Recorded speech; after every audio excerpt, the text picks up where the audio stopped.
Delores, Lightbody? Yes, indeedy.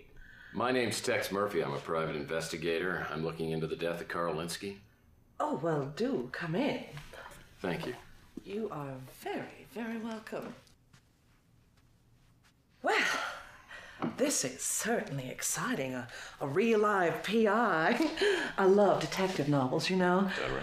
I guess I've always had a certain fascination with private dicks. Well, I'm afraid that real PIs like myself, we're nothing like the ones in the novel. We're actually very, very boring. I don't believe that for a second. I'll bet if you found the right partner to do some undercover work with, you would liven right up. I can imagine, although I'm trying not to. Tell me what I can do for you. Anything at all. Well, I can see you're still pretty shaken up about your boyfriend. Maybe this isn't the best time to be asking you questions. What if I refuse to cooperate? Will you interrogate me under a bare bulb? Well, maybe later, if you played your cards right. Right now, we need to get back to Carl. Well, all right. Where to begin? Where to begin?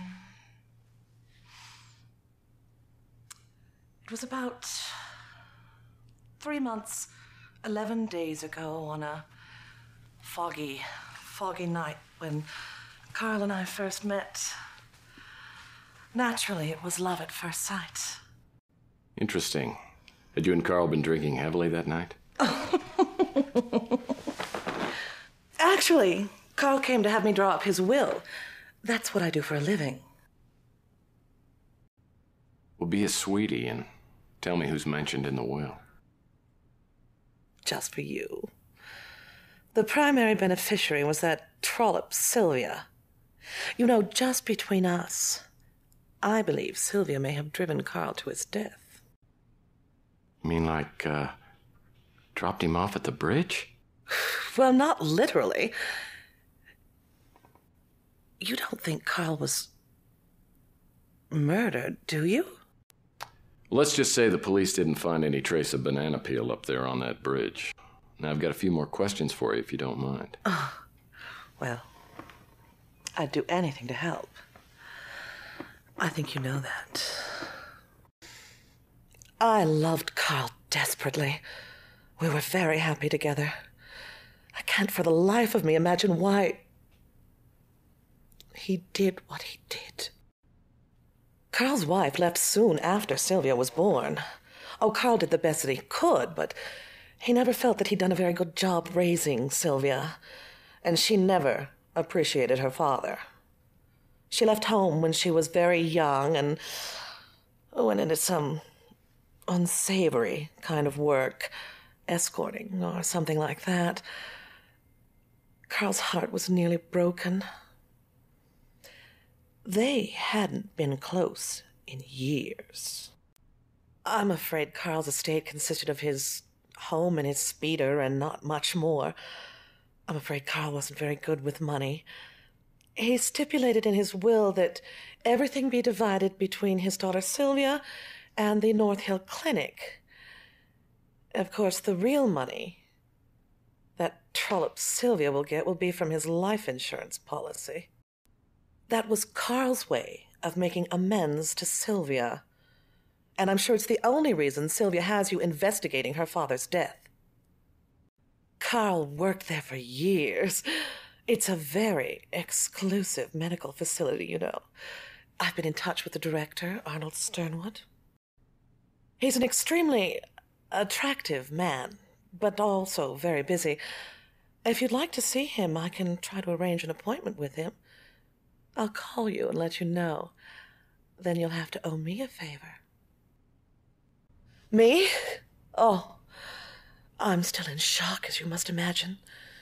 It'll be weeks, maybe months, before I'm able to love again.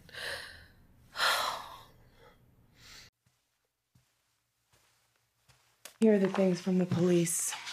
There wasn't much. His wallet, a set of keys, 2 go to the house, 1 to the speeder. The other 2, I don't know what they go to. They also gave me a copy of the suicide note. I'll check them out. I've got a few things I need to run by you.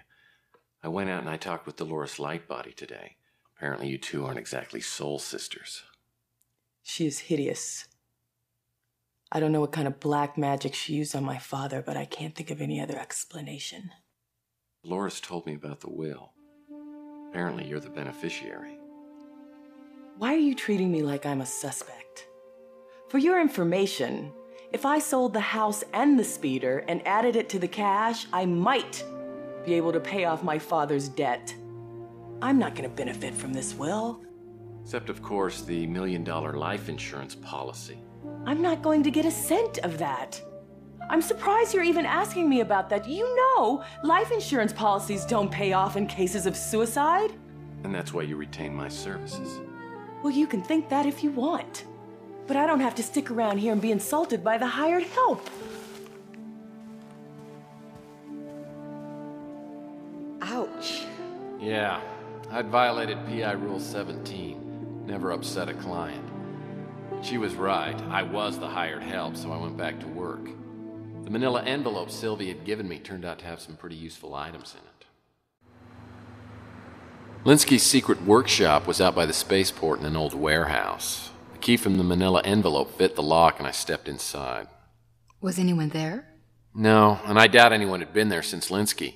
The place didn't appear to have been searched, judging by all the interesting things I found. I knew you'd be back. I just never dreamed it would be so soon. Well, the last time I was here, you were a big help, and I do mean that literally. I'll do anything to help. Anything. I seem to remember Carl mentioning somebody with those initials. It was Sonny. Sonny something or other. Sonny Fletcher.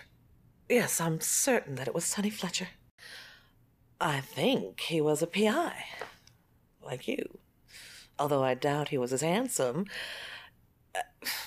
I don't know what he was doing for Carl. It's too soon, Tex. Allow me to grieve first, and then we'll see what grows between us.